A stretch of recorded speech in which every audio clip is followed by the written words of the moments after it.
సనాతన ధర్మానికి వ్యతిరేకంగా ఓ పక్కన తమిళనాడు ముఖ్యమంత్రి స్టాలిన్, వాళ్ళ అబ్బాయి ఉదయనిధి స్టాలిన్ పదే పదే స్టేట్మెంట్లు, అట్లాగే వాళ్ళ పార్టీలో ఉన్నటువంటి అనేక మంది నాయకుల స్టేట్మెంట్లు, దాంతో ఆగ్రహించినటువంటి ప్రజలు భారతీయ జనతా పార్టీ నేత అన్నామలై వెనకాల ప్రయాణిస్తూ ఉండటం, క్రమంగా ఇది ఆటో డ్రైవర్ల దాకా వచ్చేసింది. ఆటో డ్రైవర్లతో వస్తే ఒక పెద్ద ఇదేంటంటే ప్రచారం చాలా సీరియస్గా ఉంటుంది. ఫర్ ఎగ్జాంపుల్ ఇప్పుడు మనకి ఆంధ్రలో చూడండి, ఆటో డ్రైవర్లలో ఎక్కువ మంది పవన్ ఫ్యాన్స్ ఉంటుంటారు. వాళ్ళు అందుకని వెనకాల పవన్ ఫోటోలతో పాటుగా మనల్ని ఎవడ ఆపేది ఇలాంటి స్టేట్మెంట్ ఇస్తుంటారు. అది ఎక్కే వాళ్ళకి, దిగే వాళ్ళకి, అట్టించి పోయే వాళ్ళకి, చూసే వాళ్ళందరికీ ఎంత పబ్లిసిటీ అవుతుంది.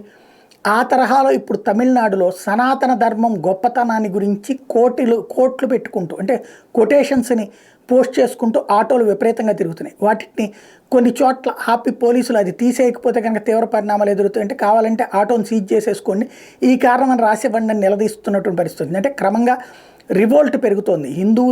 హిందూ యువతలోనే ఒక ప్రశ్న ప్రారంభమైంది. ఏంటిది, మన అస్తిత్వాన్ని దెబ్బతీసేటటువంటి కుట్ర, ద్రవిడవాదం పేరుతో తీసుకొస్తున్నటువంటి దుర్మార్గం అన్నటువంటి విషయాన్ని గమనించి మారుతున్నారు. ఆటో డ్రైవర్లు మారుతుండటంతో ఇది పెను సంచలనం అవుతోంది.